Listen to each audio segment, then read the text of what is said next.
Why the United Nations is the crux of the great conspiracy to destroy the sovereignty of the United States and the enslavement of the American people within a UN one-world dictatorship is a complete and unknown mystery to the vast majority of the American people.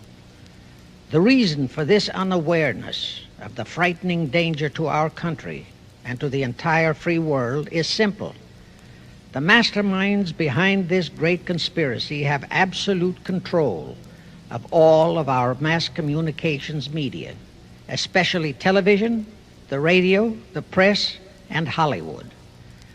We all know that our State Department, the Pentagon, and the White House have brazenly proclaimed that they have the right and the power to manage the news, to tell us not the truth, but what they want us to believe.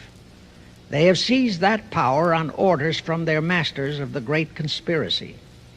And the objective is to brainwash the people into accepting the phony peace bait to transform the United States into an enslaved unit of the United Nations one world government.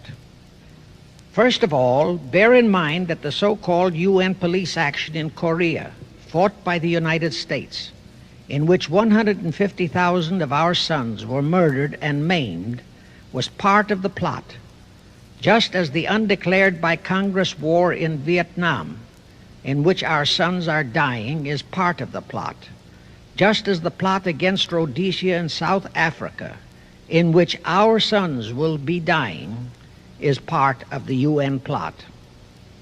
However, the vitally important thing for all Americans, all you mothers of the boys who died in Korea and are now dying in Vietnam, to know is that our so-called leaders in Washington, whom we elected to safeguard our nation and our Constitution, are the betrayers, and that behind them are a comparatively small group of men whose sole objective is to enslave the whole world of humanity in their satanic plot of one world government. Now, in order to give you a very clear picture of this satanic plot, I will go back to its beginning, clear back in the middle of the 18th century, and name the men who put that plot into action, and then bring you down to the present, today's status of that plot.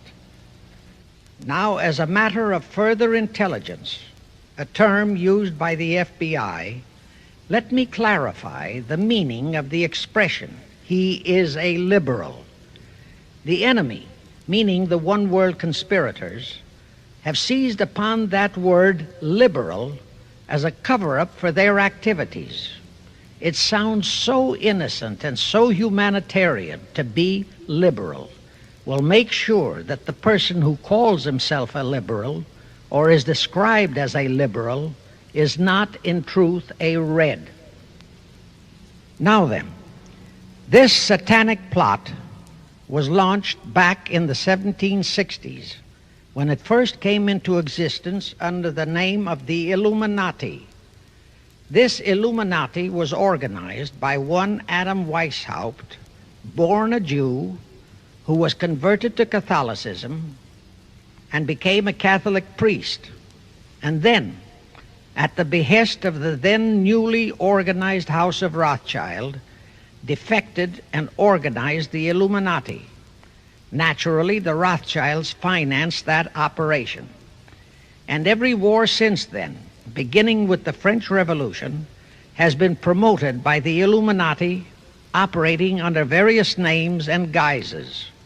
I say under various names and guises because after the Illuminati was exposed and became too notorious, Weishaupt and his co-conspirators began to operate under various other names. In the United States, immediately after World War I, they set up what they called the Council on Foreign Relations, commonly referred to as the CFR. And this CFR is actually the Illuminati in the United States. And its hierarchy, the masterminds in control of the CFR, to a very great extent are the descendants of the original Illuminati conspirators. But to conceal that fact, Most of them changed their original family names to American-sounding names. For example, the true name of the Dillons, Clarence and Douglas Dillon, once Secretary of the U.S. Treasury Department, is Lepowski. I'll come back to all this later. There is a similar establishment of the Illuminati in England, operating under the name of the British Institute of International Affairs. There are similar secret Illuminati organizations in France, Germany, and other nations operating under different names. And all these organizations, including the CFR, continuously set up numerous subsidiary or front organizations that are infiltrated into every phase of the various nations' affairs. But at all times, the operations of these organizations were and are masterminded and controlled by the internationalist bankers, who in turn were and are controlled by the Rothschilds. The details of how they accomplished the setting up of the CFR in the United States, as also in the other nations, are far too voluminous to be described in this dissertation. But you can find it complete in News Bulletin number 122, entitled UN is Spawn of the Illuminati, and News Bulletin number 123, entitled CFR Completely Unmasked as Illuminati. Both are published by the Cinema Educational Guild, Post Office Box 46205, Hollywood, California. You can get them for 50 cents per copy by writing to that address. Those news bulletins reveal the names of the original founders of the Illuminati and the Americanized names of their descendants in the present CFR. Now I'll go back to the activities of the original Illuminati conspirators. As revealed in News Bulletin number 122, one branch of the Rothschild family had financed Napoleon. Another branch of the Rothschilds, both branches the real masterminds of the Illuminati, financed Britain, Germany, and the other nations in the Napoleonic Wars. Immediately after the Napoleonic Wars, the Illuminati assumed that all the nations were so destitute and so weary of wars that they'd be glad for any solution. So the Rothschild stooges set up what they called the Congress in Vienna, and at that meeting they tried to create the first League of Nations, their first attempted one world government, on the theory that all the crowned heads of the European governments were so deeply in debt to them that they would willingly or unwillingly serve as their stooges. But the Tsar of Russia caught the stench of the plot and completely torpedoed it. The enraged Nathan Rothschild, then the head of that dynasty, vowed that someday he or his descendants would destroy the Tsar and his entire family. And his descendants did accomplish that very threat in 1917.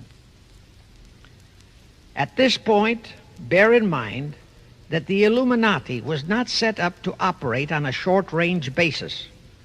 Normally, a conspirator of any type enters into a conspiracy with the expectation of achieving his objective during his own lifetime. But that was not the case with the Illuminati. True, they hoped to accomplish their objective during their lifetime. But, paraphrasing The Show Must Go On, the Illuminati operates on the very long-range basis. Whether it will take scores of years or even centuries, they have dedicated their descendants to keep the plot boiling until they hope the conspiracy is achieved. Now let's go back to the birth of the Illuminati. Adam Weishaupt was a Jesuit-trained professor of canon law, teaching in Ingolstadt University when he defected from Christianity to embrace the Luciferian conspiracy.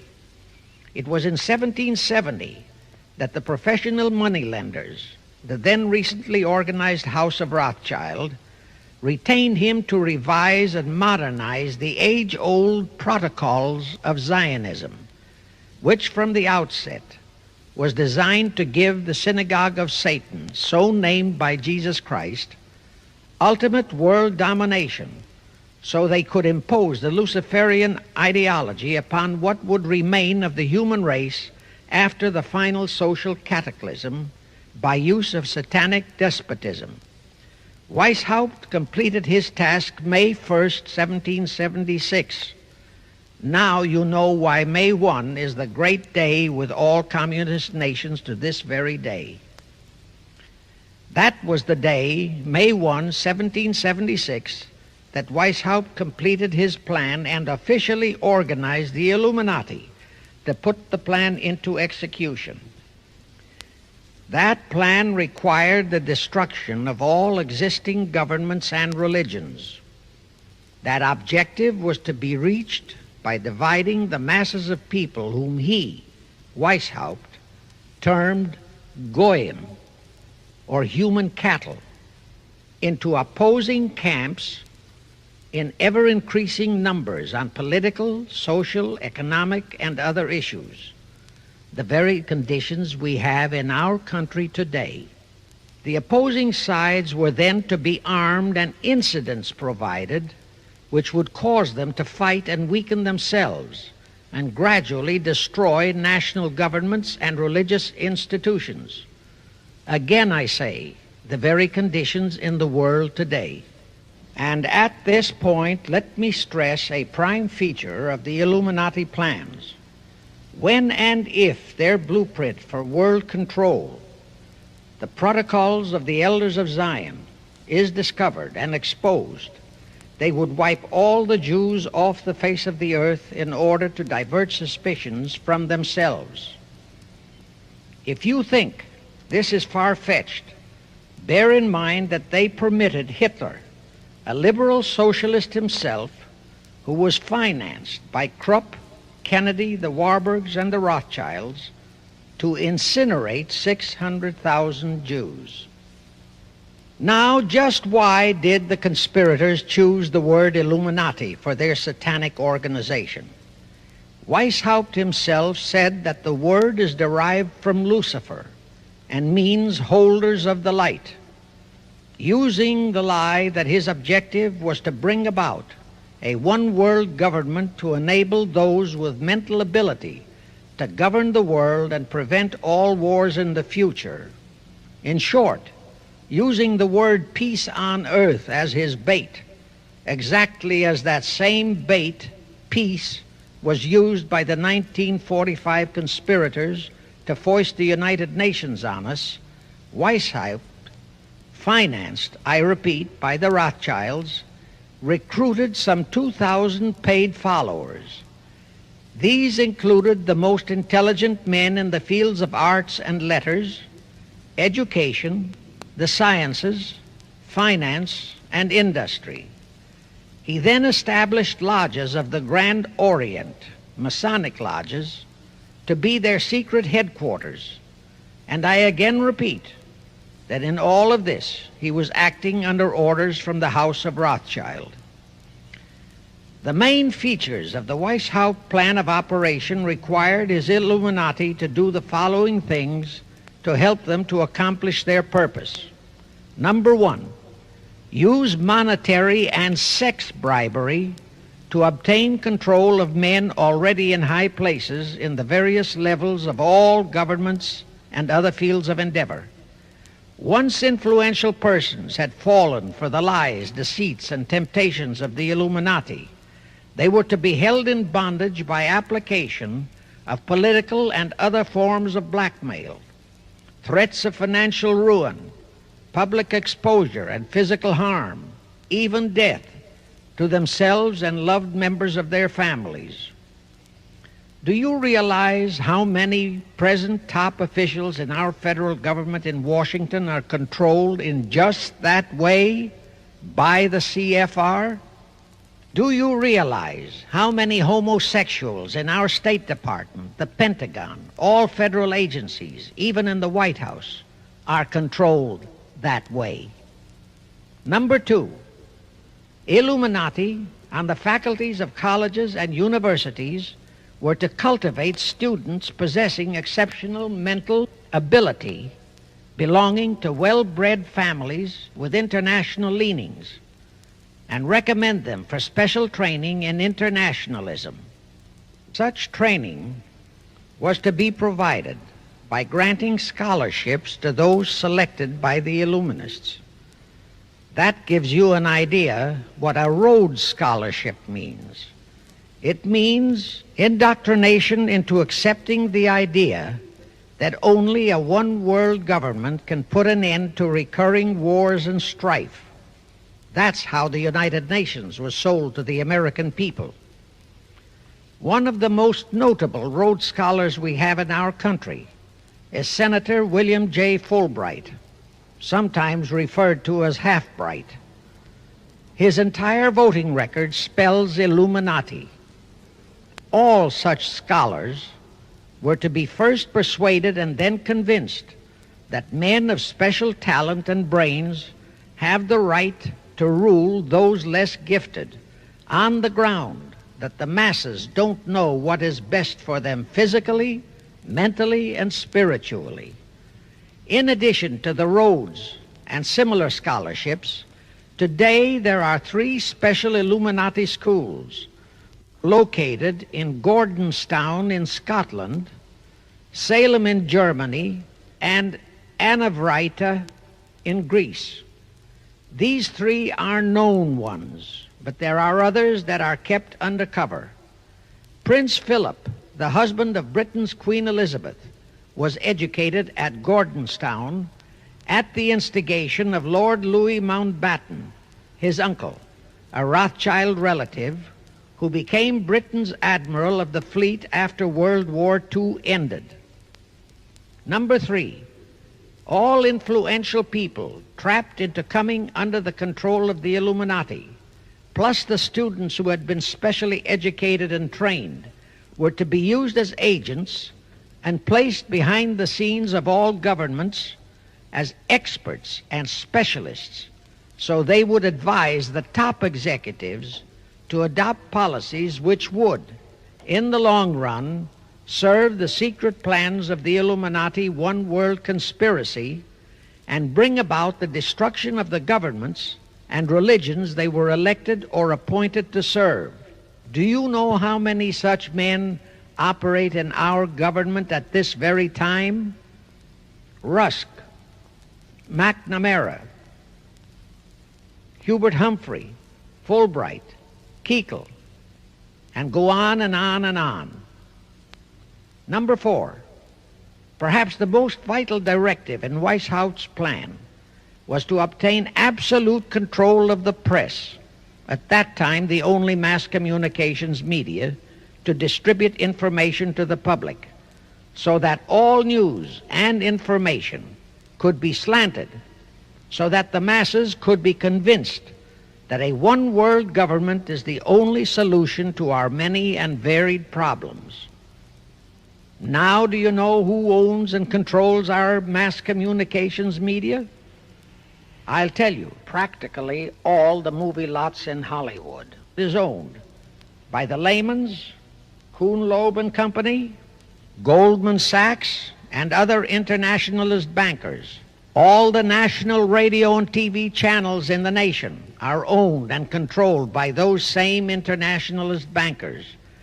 The same is true of every chain of metropolitan newspapers and magazines, also of the press wire services, such as Associated Press, United Press International, etc. The supposed heads of all those media are merely the fronts for the internationalist bankers, who in turn compose the hierarchy of the CFR, today's Illuminati in America. Now can you understand why the Pentagon's press agent Sylvester so brazenly proclaimed that the government has the right to lie to the people? What he really meant was that our CFR-controlled government had the power to lie to and be believed by the brainwashed American people. And let's again go back to the first days of the Illuminati. Because Britain and France were the 2 greatest world powers in the late years of the 18th century, Weishaupt ordered the Illuminati to foment the colonial wars, including our Revolutionary War, to weaken the British Empire and organize the French Revolution to destroy the French Empire. He scheduled the French Revolution to start in 1789. However, in 1784, a true act of God placed the Bavarian government in possession of evidence which proved the existence of the Illuminati, and that evidence could have saved France if they, the French government, hadn't refused to believe it. Here is how that act of God happened. It was in 1874 that Weishaupt issued his orders for the French Revolution. A German writer named Zwack put it into book form. It contained the entire Illuminati story and Weishaupt's plans. A copy of this book was sent to the Illuminists in France, headed by Robespierre, whom Weishaupt had delegated to foment the French Revolution. The courier was struck and killed by lightning as he rode through Ralston on his way from Frankfurt to Paris. The police found the subversive documents on his body and turned them over to the proper authorities. After careful study of the plot, the Bavarian government ordered the police to raid Weishaupt's newly organized lodges of the Grand Orient and the homes of his most influential associates. All additional evidence thus discovered convinced the authorities the documents were genuine copies of the conspiracy by which the Illuminati planned to use wars and revolutions to bring about the establishment of a one-world government, the powers of which they, headed by the Rothschilds, intended to usurp as soon as it was established, exactly in line with the United Nations plot of today. In 1785, the Bavarian government outlawed the Illuminati and closed the lodges of the Grand Orient. In 1786, they published all the details of the conspiracy. The English title of that publication is The Original Writings of the Order and Sect of the Illuminati. Copies of the entire conspiracy were sent to all the heads of church and state in Europe. But the power of the Illuminati, which was actually the power of the Rothschilds, was so great that this warning was ignored. Nevertheless, Illuminati became a dirty word, and it went underground. At the same time, Weishaupt ordered Illuminists to infiltrate into the lodges of Blue Masonry and form their own secret societies within all secret societies.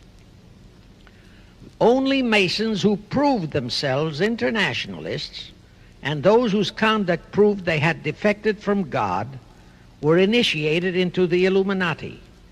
Thenceforth, the conspirators donned the cloak of philanthropy and humanitarianism to conceal their revolutionary and subversive activities. In order to infiltrate into Masonic lodges in Britain, Weishaupt invited John Robison over to Europe. Robison was a high-degree Mason in the Scottish Rite.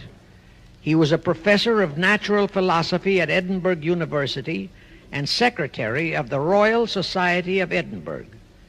Robison did not fall for the lie that the objective of the Illuminati was to create a benevolent dictatorship, but he kept his reactions to himself so well that he was entrusted with a copy of Weishaupt's revised conspiracy for study and safekeeping.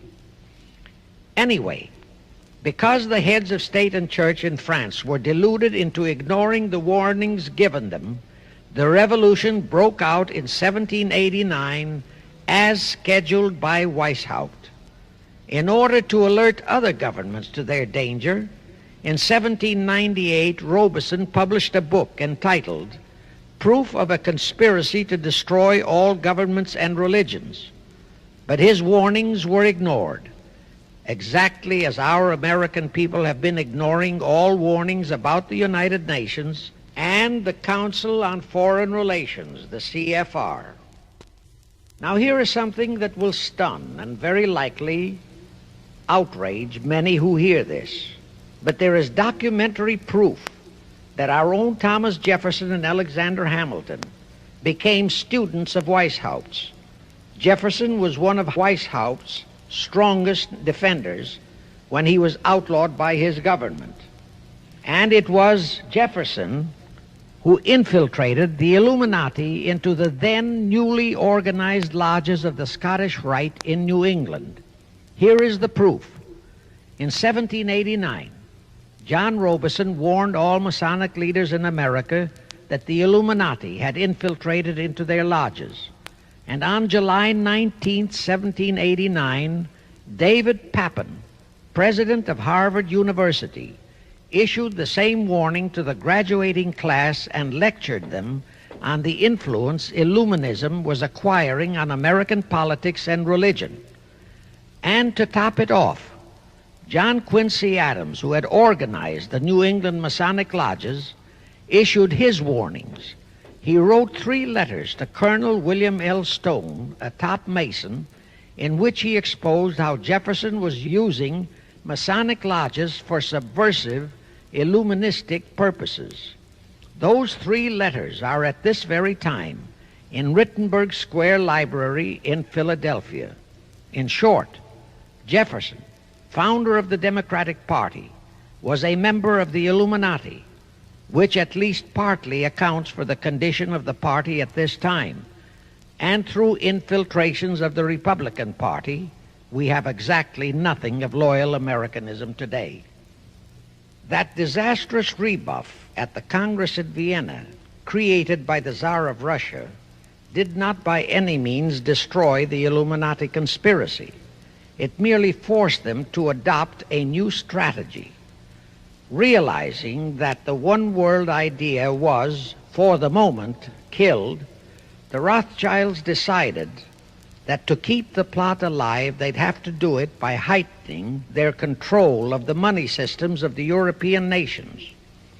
Earlier, by a ruse, the outcome of the Battle of Waterloo had been falsified. Rothschild had spread a story that Napoleon had won that battle. That had precipitated a terrific panic on the stock market in England.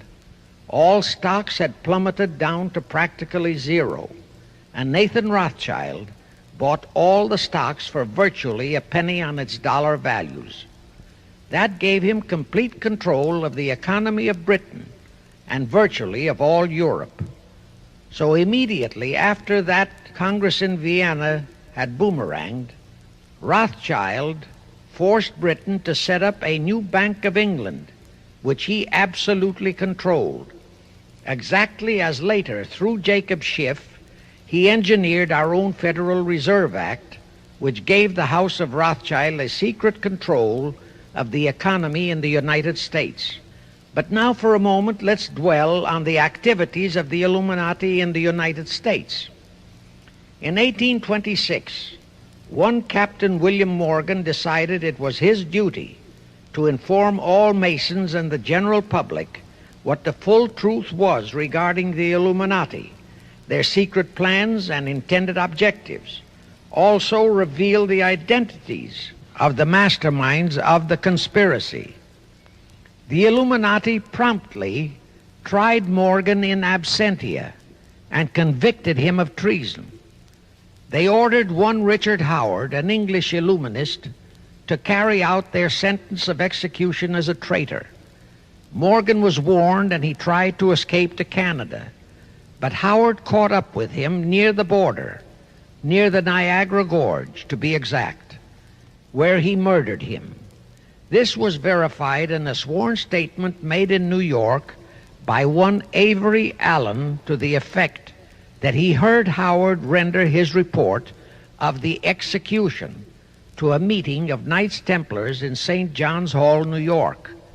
He also told how arrangements had been made to ship Howard back to England. That Allen affidavit is on record in New York City archives. Very few Masons and very few of the general public know that general disapproval over that incident of murder caused approximately half of all the Masons in the northern jurisdiction of the United States to secede. Copies of the minutes of the meeting held to discuss that matter are still in existence in safe hands, and that all that secrecy emphasizes the power of the masterminds of the Illuminati to prevent such terrible events of history from being taught in our schools. In the early 1850s, the Illuminati held a secret meeting in New York, which was addressed by a British Illuminist named Wright. Those in attendance were told that the Illuminati was organizing to unite the nihilist and atheist groups with all other subversive groups into an international to be known as communists. That was when the word communist first came into being, and it was intended to be the supreme weapon and scare word to terrify the whole world and drive the terrorized peoples into the Illuminati one world scheme. This scheme, communism, was to be used to enable the Illuminati to foment future wars and revolutions. Clinton Roosevelt, a direct ancestor of Franklin Roosevelt, Horace Greeley and Charles Dana, foremost newspaper publishers of that time, were appointed to head a committee to raise funds for the new venture. Of course, most of the funds were provided by the Rothschilds. And this fund was used to finance Karl Marx and Engels when they wrote Das Kapital and the Communist Manifesto in Soho, England. And this clearly reveals that communism is not a so-called ideology, but a secret weapon, a bogeyman word to serve the purpose of the Illuminati. Weishaupt died in 1830, but prior to his death he prepared a revised version of the age-old conspiracy, the Illuminati, which under various aliases was to organize, finance, direct, and control all international organizations and groups by working their agents into executive positions at the top. In the United States, we have Woodrow Wilson, Franklin Roosevelt, Jack Kennedy, Johnson, Rusk, McNamara, Fulbright, etc. as prime examples. In addition, while Karl Marx was writing the Communist Manifesto under the direction of one group of Illuminists, Professor Karl Ritter of Frankfurt University was writing the antithesis under direction of another group. The idea was that those who direct the overall conspiracy could use the differences in those two so-called ideologies to enable them to divide larger and larger members of the human race into opposing camps so that they could be armed and then brainwashed into fighting and destroying each other, and particularly to destroy all political and religious institutions. The work Ritter started was continued after his death and completed by the German so-called philosopher Friedrich Wilhelm Nietzsche, who founded Nietzscheism. This Nietzscheism was later developed into fascism and then into Nazism and was used to foment World Wars I and II. In 1834, the Italian revolutionary leader Giuseppe Mazzini was selected by the Illuminati to direct their revolutionary program throughout the world. He served in that capacity until he died in 1872. But some years before he died, Mazzini had enticed an American general named Albert Pike into the Illuminati. Pike was fascinated by the idea of a one-world government, and ultimately he became the head of this Luciferian conspiracy. Between 1859 and 1871, he, Pike, worked out a military blueprint for 3 world wars and various revolutions throughout the world, which he considered would forward the conspiracy to its final stage in the 20th century. Again, I remind that these conspirators were never concerned with immediate success. They always operated on a long-range view. Pike did most of his work in his home in Little Rock, Arkansas. But a few years later, when the Illuminati's lodges of the Grand Orient became suspect and repudiated because of Mazzini's revolutionary activities in Europe, Pike organized what he called the New and Reformed Palladian Rite. He set up 3 Supreme Councils, one in Charleston, South Carolina, one in Rome, Italy, and the 3rd in Berlin, Germany. He had Mazzini establish 23 subordinate councils in strategic locations throughout the world. These have been the secret headquarters of the world revolutionary movement ever since. Long before Marconi invented radio, the scientists in the Illuminati had found the means for Pike and the heads of his councils to communicate secretly. It was the discovery of that secret that enabled intelligence officers to understand how apparently unrelated incidents, one such as the assassination of an Austrian prince at Sarajevo, took place simultaneously throughout the world, which developed into a war or a revolution. Pike's plan was as simple as it has proved effective.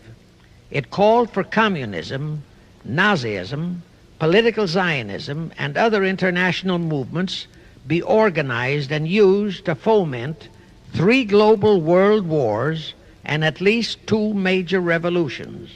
The First World War was to be fought so as to enable the Illuminati to destroy Tsarism in Russia, as vowed by Rothschild after the Tsar had torpedoed his scheme at the Congress in Vienna, and to transform Russia into a stronghold of atheistic communism.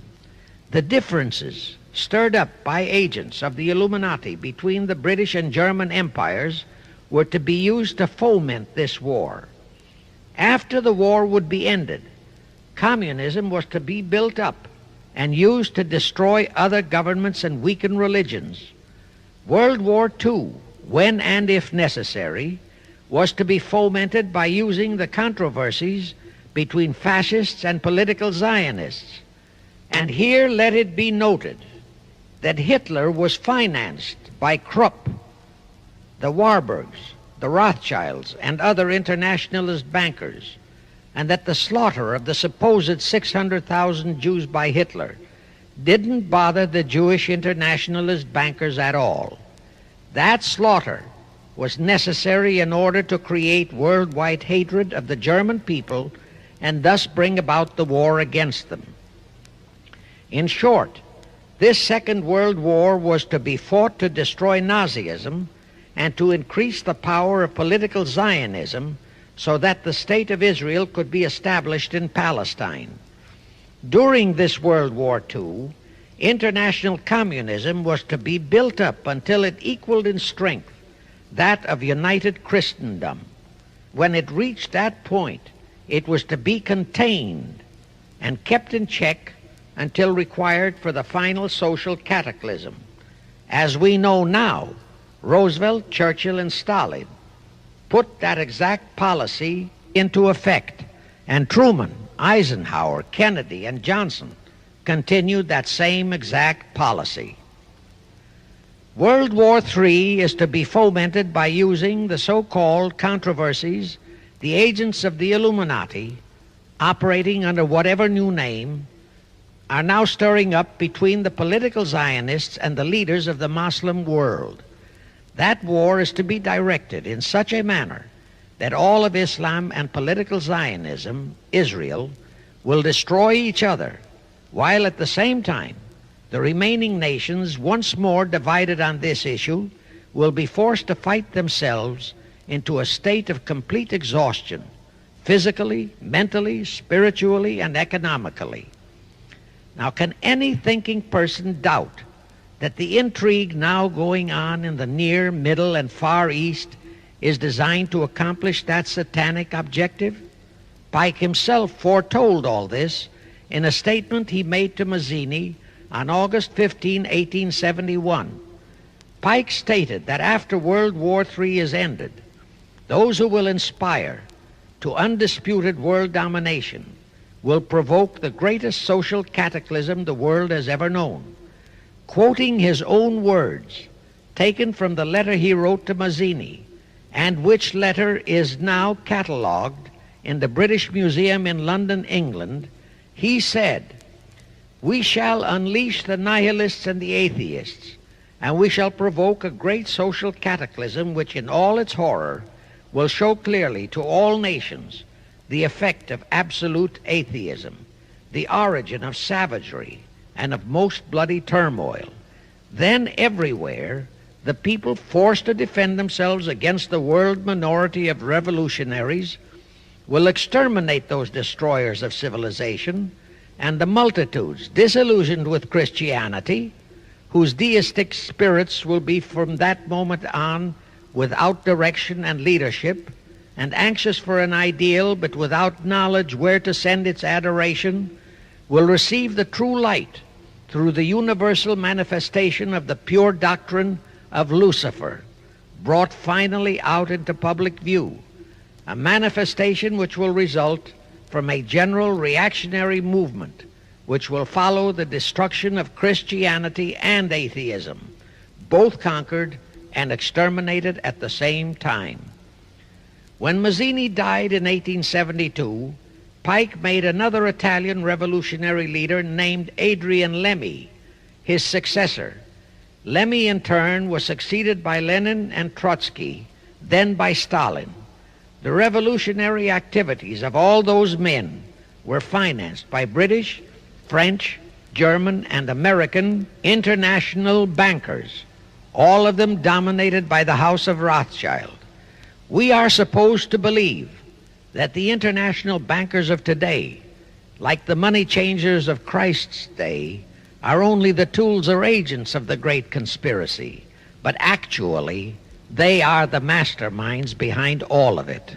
While the general public has been brainwashed by all the mass communications media into believing that communism is a movement of the so-called workers, the actual fact is that both British and American intelligence officers have authentic documentary evidence that international liberals operating through their international banking houses, particularly the House of Rothschild, have financed both sides in every war and revolution since 1776.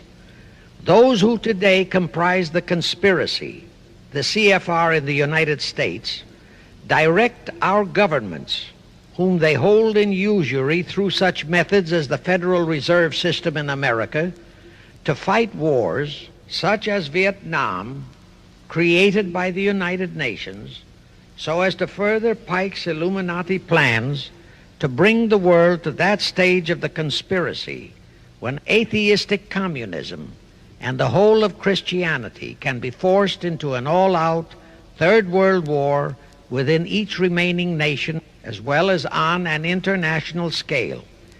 The headquarters of the great conspiracy in the late 1700s was in Frankfurt, Germany, where the House of Rothschild had been established by Mayer Anschelm, who adopted the Rothschild name and linked together other international financiers who had literally sold their souls to the devil.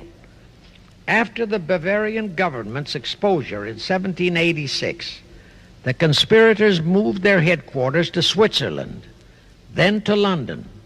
Since World War II, after Jacob Schiff, the Rothschild's boy in America, died, the headquarters of the American branch has been in the Harold Pratt Building, New York, and the Rockefellers, originally protégés of Schiff, have taken over the manipulation of finances in America for the Illuminati. In the final phases of the conspiracy, the one world government will consist of the king dictator, head of the United Nations, the CFR, and a few billionaires, economists, and scientists who have proved their devotion to the great conspiracy.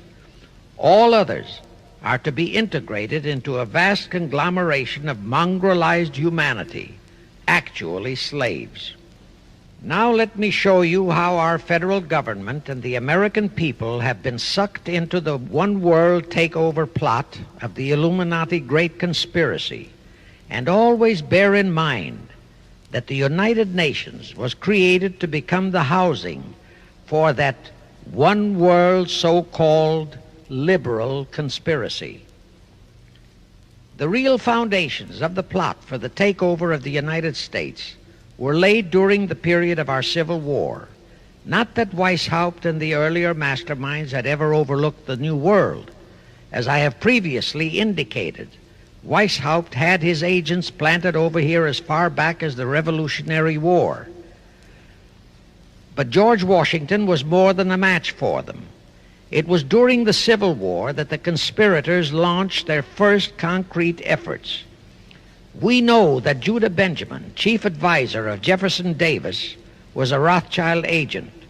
We also know that there were Rothschild agents planted in Abraham Lincoln's cabinet who tried to sell him into a financial dealing with the House of Rothschild.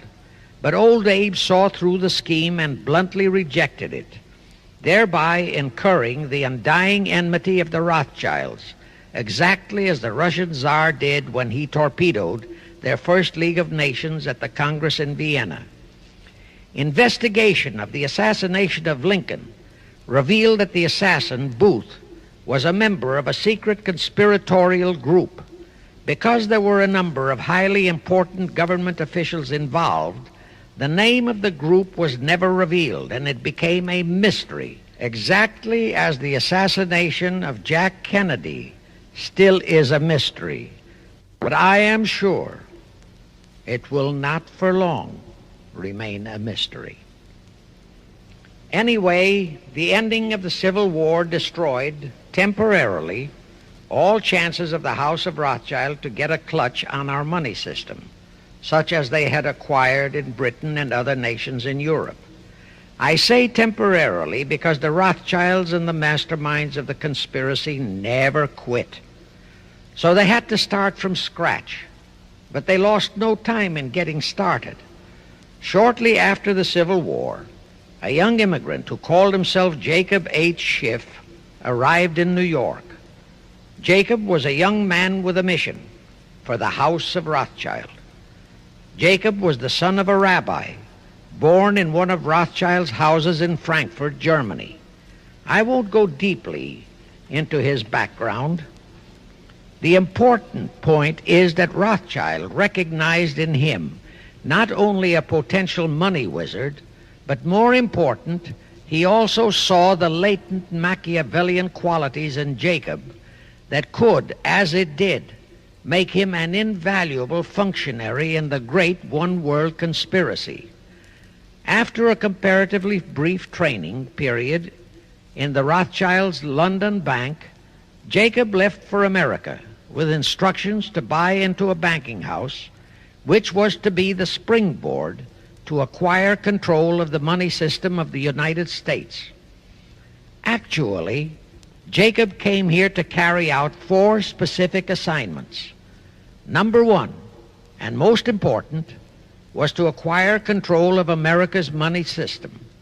Number 2, find desirable men who, for a price, would be willing to serve as stooges for the great conspiracy and promote them into high places in our federal government, our Congress, in the U.S. Supreme Court, and all federal agencies.